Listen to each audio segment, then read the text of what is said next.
নমস্কার বন্ধুরা, গোপিকানন্দা বার্তা প্রেরক টারট নিয়ে চলে এসেছি আমি অনুপ্রিয়া। আশা করছি আপনারা সকলেই খুব ভালো আছেন আর সুস্থ আছেন। তো আজকের আমরা কিন্তু যে রিডিংটা করতে যাচ্ছি সেটা হচ্ছে all gender reading and general reading and timeless collective reading. শুধু এই রিডিংটা যখনই আপনার সামনে আসবে তখনই কোনো না কোনো গাইডেন্স আপনারা কিন্তু পাবেন।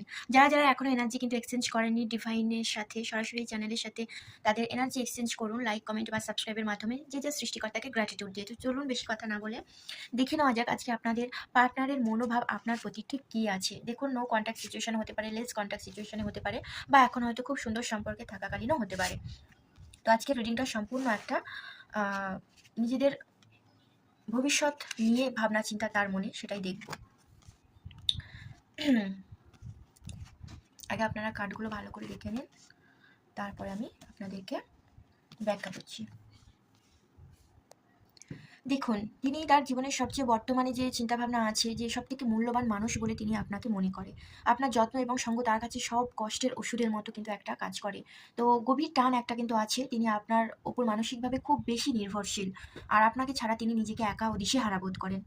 আর সবথেকে বড় কথা হচ্ছে যে তিনি ভবিষ্যতে আপনার সাথে ঘর বাঁধা এবং বার্ধক্য পর্যন্ত থাকার একটা স্বপ্ন দেখেন। এই সম্পর্কটা কিন্তু কোনো সাময়িক হিসেবে দেখছেন না, যে আমি টাইম পাস করবো বা কিছুদিনের মধ্যে আপনাকে ছেড়ে যাবো, এরকম প্রবৃত্তি তার নেই। তিনি চান আপনাদের ভালোবাসার কোনো শেষ না হোক, সেটা যেন আমৃত্যু থেকে থাকে, মানে যতদিন আপনারা বাঁচবেন। তো খুব সুন্দর একটা এনার্জি, আপনারা কিন্তু অবশ্যই ক্লেম করবেন। And thank you universe, thank you divine, অবশ্যই গ্র্যাটিটিউডের মাধ্যমে এনার্জি এক্সচেঞ্জ করবেন।